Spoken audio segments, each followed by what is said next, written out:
Hello, everyone. This is Patricia Martin, host of Jung in the World. And today I'm launching a new series on Jungian theory and the digital culture. And I'm so glad you're here to explore some of these ideas that really go back to Jung's later writings. And he pondered the question of technology and society and openly wondered what it might mean for humankind. In the Collected Works, Volume 18, for instance, Jung wrote, quote, "In general, it can be said that for modern man, technology is an imbalance that begets dissatisfaction with work or life. It estranges man from his natural versatility of action, and thus allows many of his instincts to lie fallow," unquote.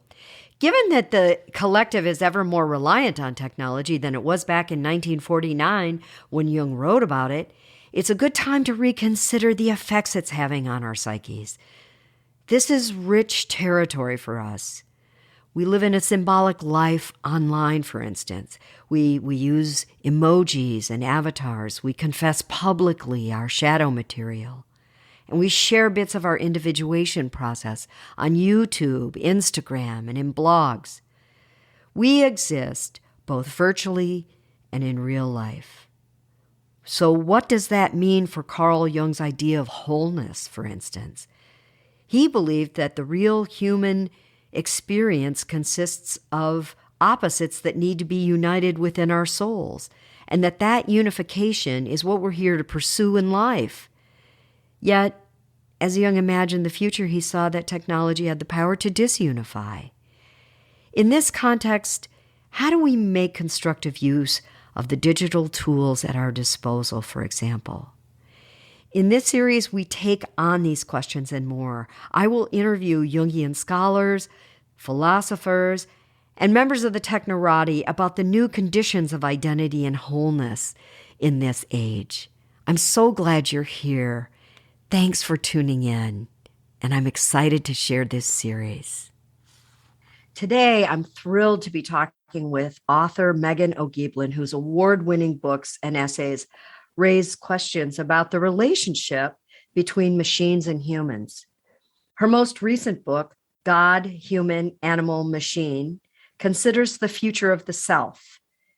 The New York Times called it a thoughtful meditation on technology, humanity, and religion. When I read the book, I was struck by the case it makes for the validity of the self in an age of hyper-reinvention and artificial intelligence. Meghan also writes a lovely column in Wired magazine that is part spiritual, part tech, and part personal advice. Welcome, Meghan O'Geeblin. Thanks so much for having me. Oh, it's our pleasure. I realized, as I was preparing for this and I was ginning up some questions to ask you, I reviewed them this morning. And I thought, wow, this is really heavy. And I'm glad you weren't put off by it, but no, I get that a lot. Yeah. Do you get that a lot? Yeah. I mean, I think it's, there are topics that I'm writing about: consciousness, deep learning algorithms, technology. It's difficult to write about it for a popular audience. I think that's part of the challenge and part of the fun for me. Well, I can definitely say that some of the questions that you raise in your writing, they, especially around consciousness, that's, such an important juncture for Jungians, this relationship between the unconscious and the conscious.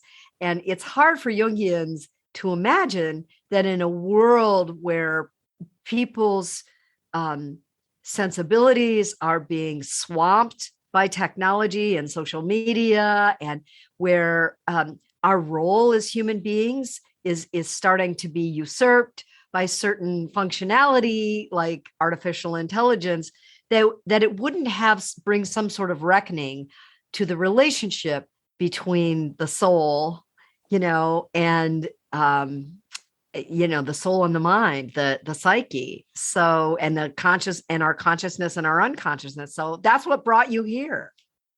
Yeah, I know. Well, that's something that, I've been thinking about For many years and throughout the writing of this book, is just like, what is technology, just for me on a personal level, what is it doing to myself and my experience of being human?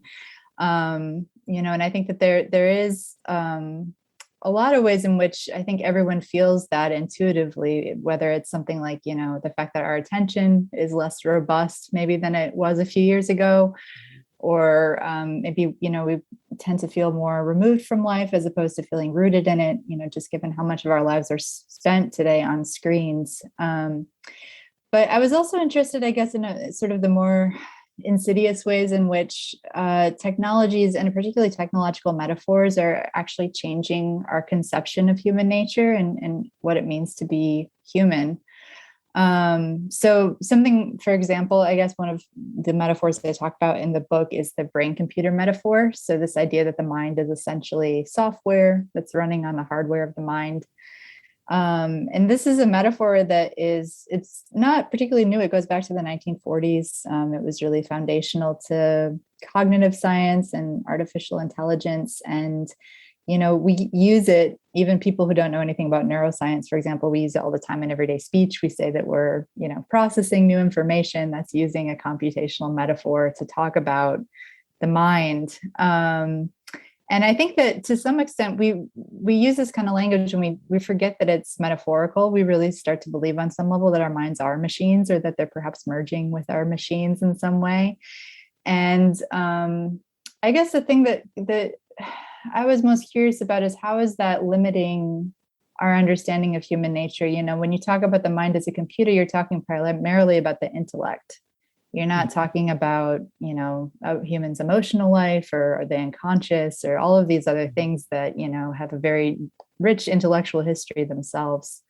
And so I think that a lot of times when we talk about ourselves through the lens of these technologies, or start to see ourselves through those lenses, we're sort of leaving out, hugely important parts of our human experience. I have to also say, as part of what we're failing to embrace, the aspects of the self that are really difficult to replicate. I mean, I wonder, is it really achievable to think that as sophisticated as artificial intelligence is and potentially will become, can it ever replicate consciousness? Well, yeah, there's a big debate about that. I mean, the difficult thing is that we don't even know what consciousness is. From a scientific standpoint, the fact that we have first person experience as humans, that we can see colors and hear sounds, and that we hold, beliefs and ideas. In one sense, it's really the most, foundational part of our experience. It's something we take for granted. And it's also one of the most profound mysteries of science and philosophy. The notion that I think we can create machines that are conscious, it does seem kind of mystical. But there are theories, particularly I talk in the book about this idea of emergence, which is the idea that, sometimes, thinking about artificial intelligence, for example, if you're creating an artificial mind, you don't necessarily have to know what you're doing. Oftentimes when you're working with algorithms, for example, that evolve, so machine learning algorithms, you don't have to teach them rules about what to do. You essentially feed these algorithms tons and tons of data, and they sort of evolve their own patterns and their own strategies based on the data that they're fed. And they often end up evolving in really unexpected ways. And we've seen this, with language algorithms. So algorithms that are taught how to write, basically, or that they learn how to write from being fed tons and tons of human writing. Sometimes they'll unexpectedly develop other skills. Like one of them, which is called GPT-3, a big language model, it spontaneously learned how to do math, just because there were so many mathematical concepts in the training data that it was fed. And so there's always this possibility that the machines can develop in ways that even their designers didn't intend. And so there's a theory that, maybe consciousness is just some sort of higher level process that is going to sort of unexpectedly emerge in these machines as we continue building them. And that to me feels like a very different, or it feels like it diverges from how we typically talk about the relationship between a creator and creation, particularly in like a modern framework. It almost goes back to these old, like the idea of alchemy, where you can sort of put these two substances together and it might create something entirely new.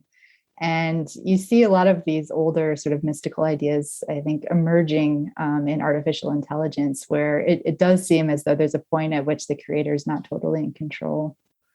I think that I love the fact that you use the metaphor of alchemy. It's something that, especially in his later years, Carl Jung took to this concept because it was useful in describing the way one thing translates into another thing, becomes a third thing, but that it is a process, and each step of that process is sort of a washing, a muddying, a cleansing, a shining.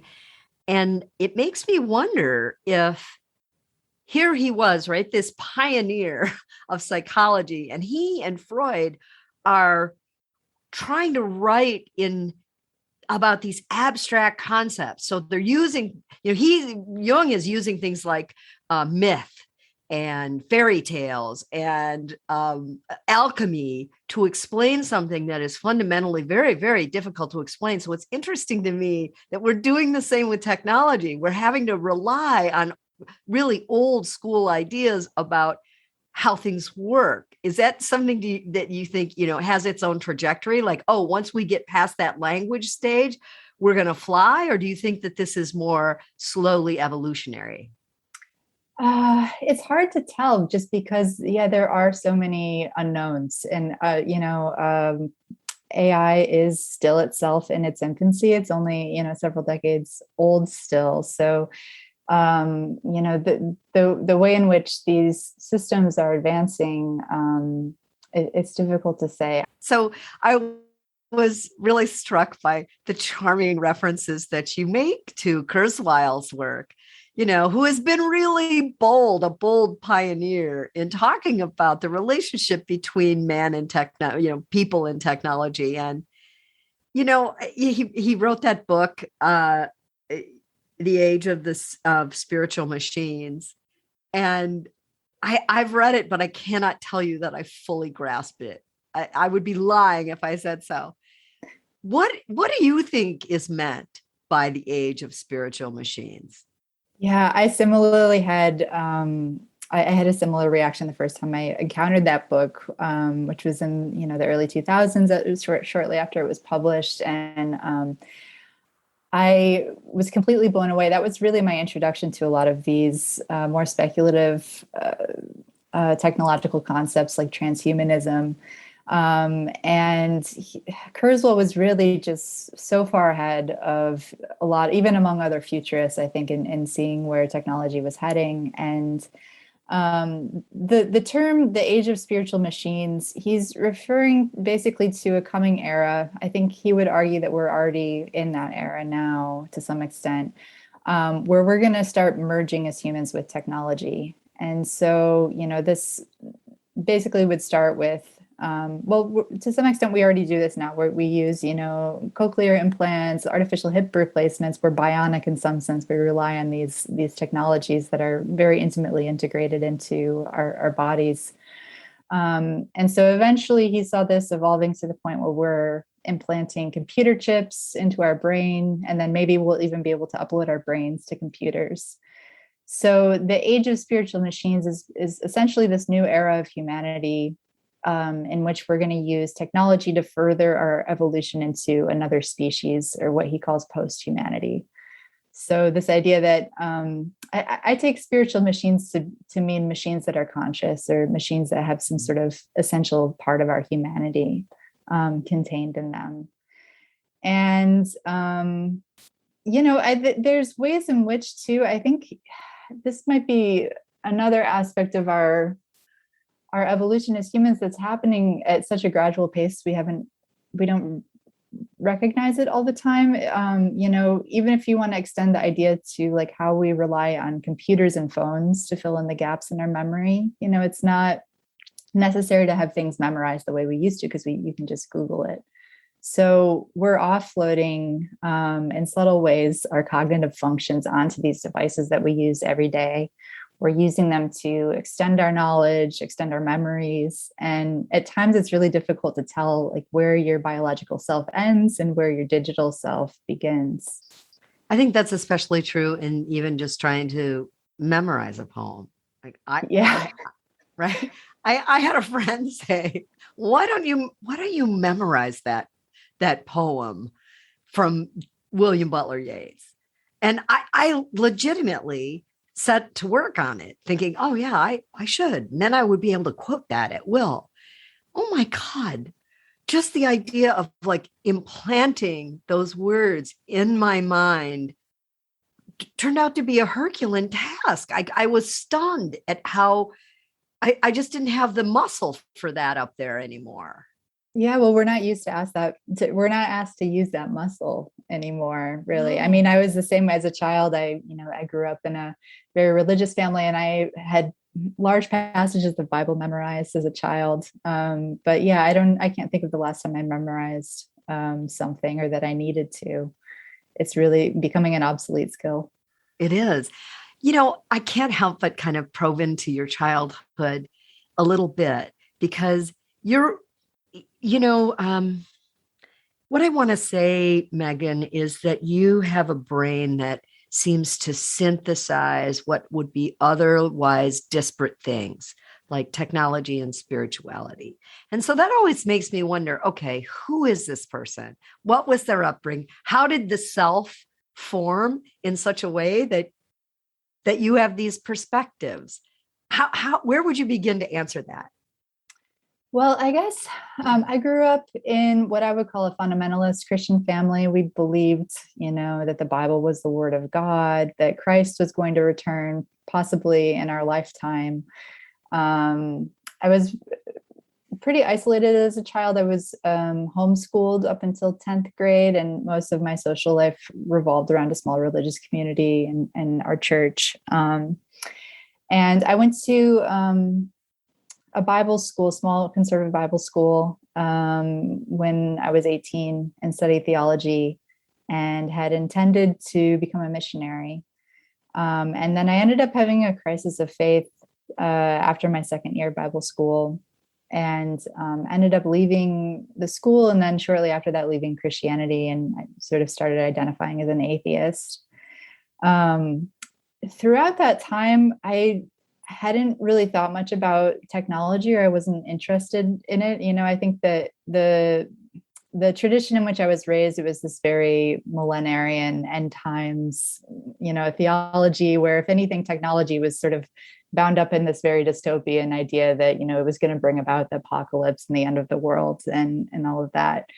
But it was actually shortly after I left Christianity that I first encountered that Ray Kurzweil book, The Age of Spiritual Machines, and just became fascinated in technology initially as just a personal curiosity, and I think a lot of that was because, the ideas that were really in the culture and tech criticism at the time, these ideas about how humanity was going to be transformed by technology, how technology was going to bring about a new era.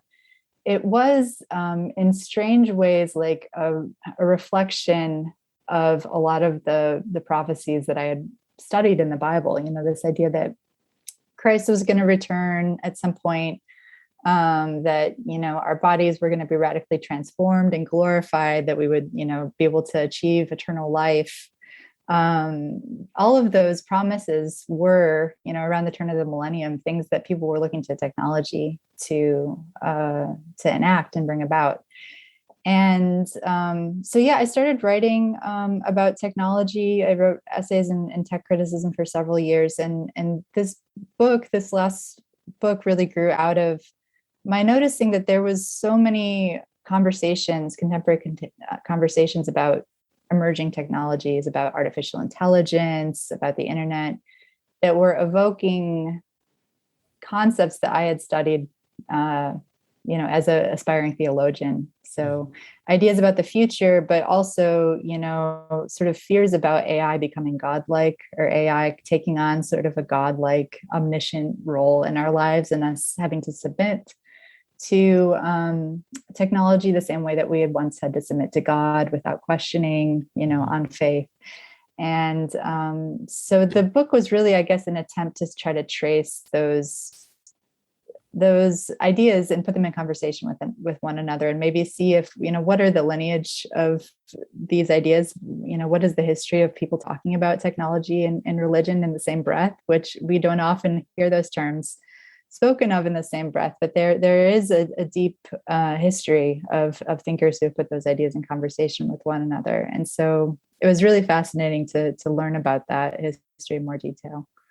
So I wonder if you feel that in looking at that history, and I know you went as far back as Descartes to, look at the hard questions that have been asked, that are door openers to another consciousness about how man and machine, people and machines interact. But I'm really curious to know what is happening to our sense of will in this. In other words, yeah, there's a little bit of jealousy about what machines can do, what technology can do. We're feeling a little displaced by it. We're destabilized by this. Some people are being put out of jobs and entire careers. And I wonder if what's really happening in the collective is a sort of unconscious surrender to the reality that we are going to end up being submissive to the machines that we in fact have created, and what that's really doing to us. Yeah, well, there's been a lot of discussion about just that question, particularly when it comes to a type of algorithm called deep learning algorithms, which I don't want to get too technical, but basically they're algorithms that are able to make predictions very accurately. They're used in finance and in medical diagnoses. They're used in the justice system to help determine people's prison sentences, or whether somebody gets parole or not. And basically, these are black box algorithms. So even the people who design them don't understand how they reach their decisions. The amount of data that they're processing is just far too complex to be able to understand exactly all of the inferences that they're drawing. But they are very accurate. And so there's been, a few cases, some of which have become, sort of high profile news stories, where somebody, for example, is given a prison sentence or a medical diagnosis, and they say, well, I want to know, because an algorithm was used in this decision, how did the algorithm reach that conclusion?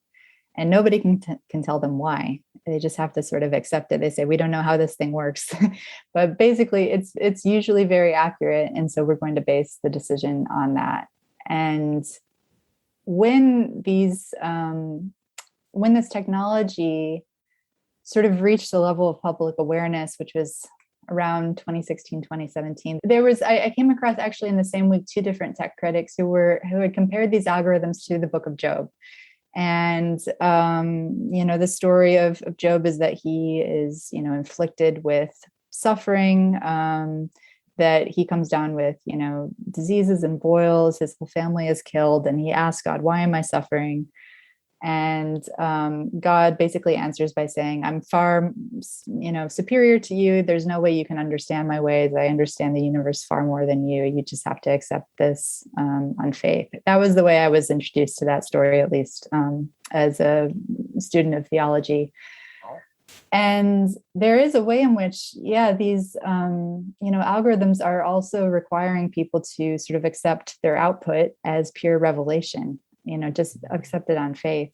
And I think as they become more powerful, it is in a way returning us to this very old, essentially religious question of, how do we as humans contend with this force that is supposedly more intelligent than us, or has more knowledge than we do. And yet what happens when it starts to conflict with our morals and our values as humans. And I know that that's a book that Jung has written about as well. The Answer to Job. Yeah. Yeah. That's actually one of my favorite books. It's great. Yeah. But it is commonly talked about in this kind of way, in that what Carl Jung ended up saying is, this is a horrible story. That this poor man is, he's set upon by every horrible event and malady that any human being could ever, survive. And it's done at the hand of the Father, someone who's meant to feel a certain alliance and love, in fact, for his creation. But maybe Jung and his comment on Job is more useful now in this moment, as if to say, wait a minute, we're as humans still writing this narrative.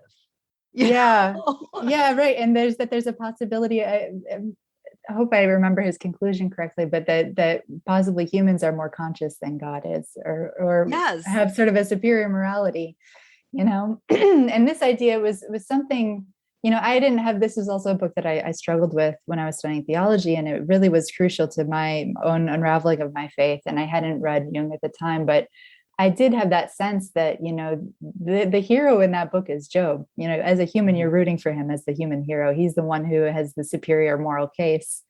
And yet there is this force that seems largely unconscious, that is somehow, claiming to be more powerful than humans. And in a way, the technology is sort of evoking that, that story, I think, for a lot of people, or that it's sort of bringing it up back into our cultural awareness. Well, just in terms of, what else is maybe not in our cultural awareness, but should be, because it's a projection. All mythology is a projection from the collective, meaning we're all sort of in need of a certain kind of story, or stories that, that help us survive. You can read Odysseus and say, oh, this is what it's like to undergo trial after trial, or Psyche. She's faced with trial after trial. And in fact, what she needs to do is call on spiritual guidance. And that's what unlocks so many of these trials. But I'm thinking in particular to Google's really early forays into artificial intelligence, when what they did is they set their machines up to consume the Western canon. And that was going to be the brain, and everything would be filtered through that. Well, what we know now is the Western canon, it tells the story of a certain gender and a certain class of human being and a certain experience of human being. And while those are archetypal stories, they're still limited to a certain segment of the species. And so therein lies its flaw to a certain extent, because that's the bedrock from which they built everything else in the brain. It gives me hope, I guess, is what I'm really kind of rooting for, Meghan, is that we still have a say in this. Yeah. I mean, well, that's the really, important thing about this time right now, is that we do still have a say in it. We are still in control. We haven't handed everything over to machines. But it's fascinating to think about, Google and language models, like you said, that these algorithms that have consumed the entire canon of basically everything that humans have written.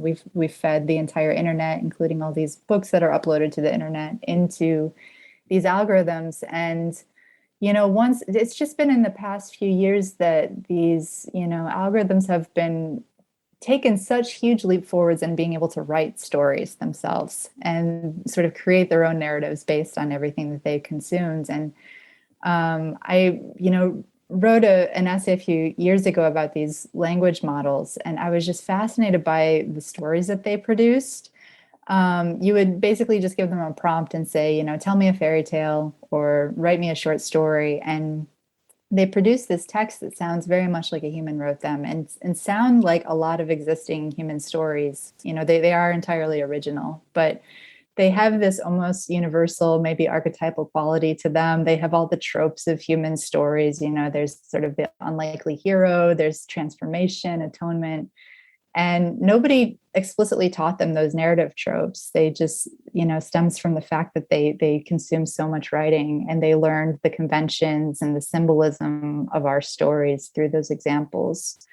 It's kind of eerie, isn't it? It is eerie. It's really eerie, especially, if you think about the fact that they are unconscious themselves, that they don't know what they're saying. It's almost like it is this instantiation of the collective unconscious, that they're, drawing from this vast reservoir of human experience, our entire history of narrative.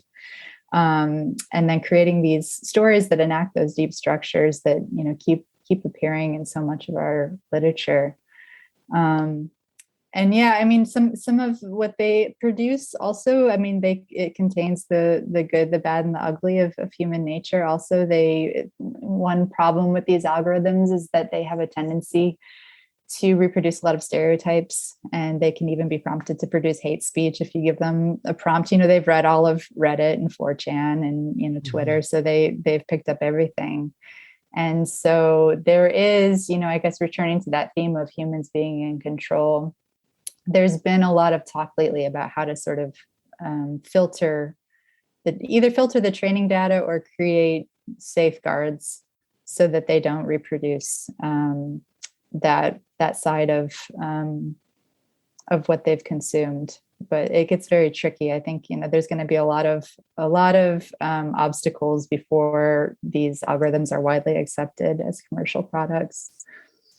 So I think what would I could never say how Jung might react to that, but he was a proponent of embracing the shadow as well as the light in all of us, because therein lies balance. Right. And when we become unconscious of the shadow material is when it will project itself, whether we like it or not. I mean, you can look back at recent political history and see,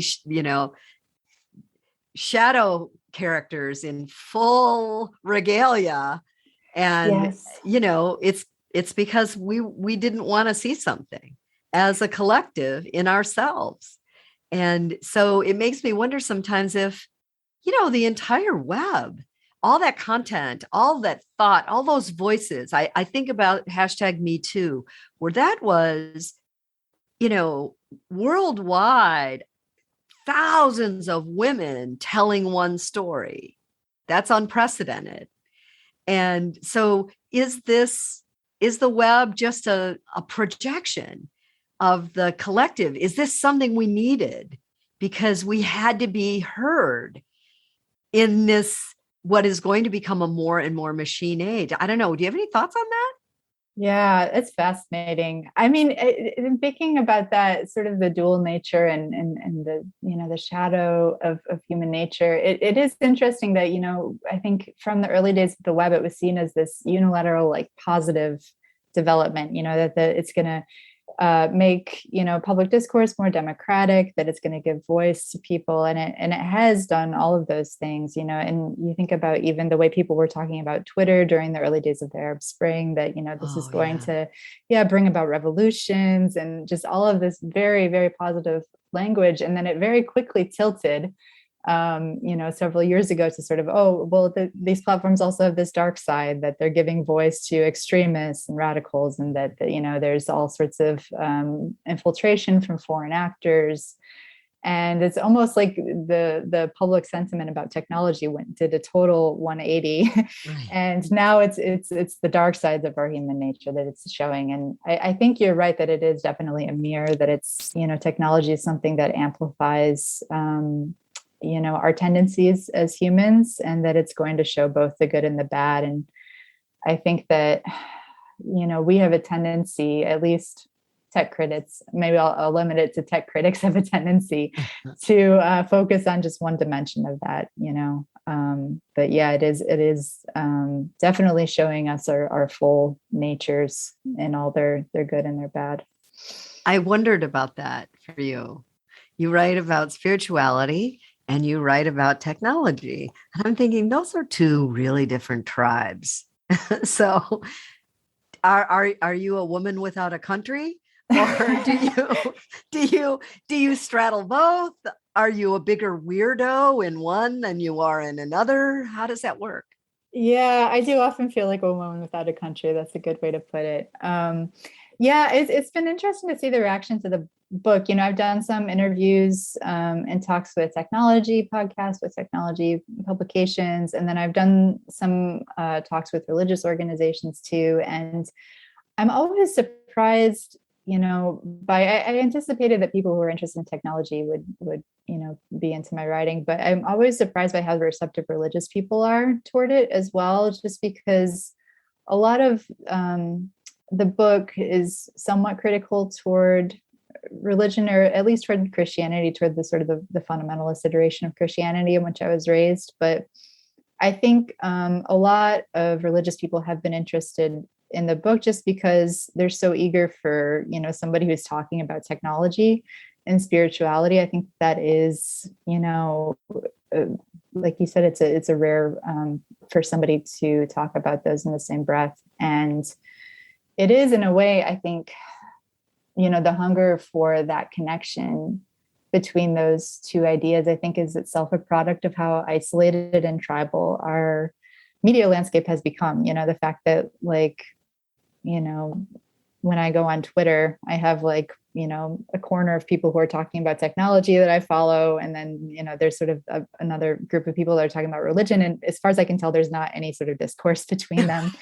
And I think everybody, has experienced this to some extent if you're on social media, where, you realize at some point, like if you're talking to even your closest friends and family members, that they're seeing completely different news stories from you, that they're getting different Google results than you. So yeah, there is a way in which I think our conversation about technology itself is very fractured, and it tends to happen in really insular circles. And this has been a problem, particularly when it comes to AI research. Like, it's very difficult to get a lot of public attention drummed up, and to get any sort of mass, political momentum about regulation and things like that, just because if you're not tuned in to that particular channel, you're probably not paying attention to it. And it's unfortunate, because I do think that, technology and conversations about technology would benefit from a wide range of opinions. It would, benefit from, psychology and from spirituality, from religion. These are all questions that are being raised by the technologies themselves, but unfortunately they're, being discussed and their futures being determined by people who have a very limited knowledge base. Well, I think that's the value of your book. And it's the value of your point of view, Meghan, is that, and I'll go ahead and say this. I think the thing after I read your work that I admire about it is that you have the guts to be both people, to be the searcher and the soulful chronicler of our times, and also the person who finds technology exciting and compelling and scary and useful, but it's still taking us into the future. So this fact that you can speak with both voices, I think, is essential right now to our current moment. And with that in mind, I wonder, the collective is just like anything else. I mean, the collective also has an ego, and the ego wants to do something.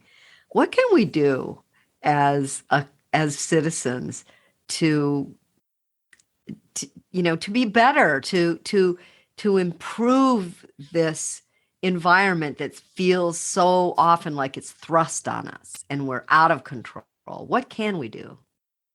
I think the most important thing, and in many ways it's the most difficult thing, is to be conscious, in every sense of the word, about how we're using technology. I think a lot of the devices and the platforms and the services that we're using just on a daily basis, they really rely on user passivity. They rely on people just sort of clicking yes to user agreements, or not taking the time to research or look at, how your data is being used, how your privacy is being violated. all of those things that are becoming really, crucial to be, to pay attention to in this landscape. And it's funny. I just got, for my Wired Advice column, somebody wrote in a question about using dumb phones, like stripping down your smartphone. And this is something that I've been doing for years. And, it's sort of embarrassing because I write so much about technology, but I try to keep my own technology use very minimal, just because I do notice that it affects my ability to think and engage in a more sustained way. But there's so many things you can do to, just on a daily level to limit your exposure to those really addictive feeds and, the incentives that the platforms give you to continue, to maximize engagement, to keep you on them as long as possible. And I have several friends who have sort of stripped down their phones to, removing the internet and removing all of the social media and news apps and sort of just using it as a phone. That's just one example, but there's a lot of ways in which you can, modify and sort of take control of your own devices without being completely disconnected, which I think is becoming increasingly unrealistic for a lot of people. But I think you're right. All of this is just a way to claw back a certain level of consciousness. Yeah. Because I think that's really what's for sale. Our attention spans, attention is at some level a form of consciousness. And when we, willy-nilly winnow it away, it's very hard to get it back. And and that just feels like a perfect Jungian way to end our conversation, Megan. I agree. Thank you so much. Thank you so much. It's been such a pleasure. Thanks.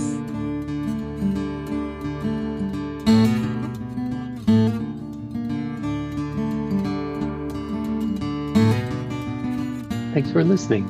If you'd like more information about training programs, archives, this podcast, or to find a Jungian analyst near you, visit our website, jungchicago.org. Thank you to our 2021 donors who gave at the contributing member level or above: the Arlene M. Feiner Trust, Barbara Anan, Arlo and Rena Compan, Judith Cooper, Kevin Davis, George J. Didier, Mary Doherty, Carl and Patricia Greer, Ryan Mayer, Patricia Martin, Boris Matthews, Sue Rosenthal, Diane Sherwood, Debbie Stutzman, Lawrence Chad Tingley, Alexander Wayne and Lynn Kopp, Gerald Weiner, and Ellen Young. You can also become a supporter of this podcast by visiting our website, jungchicago.org. Thanks.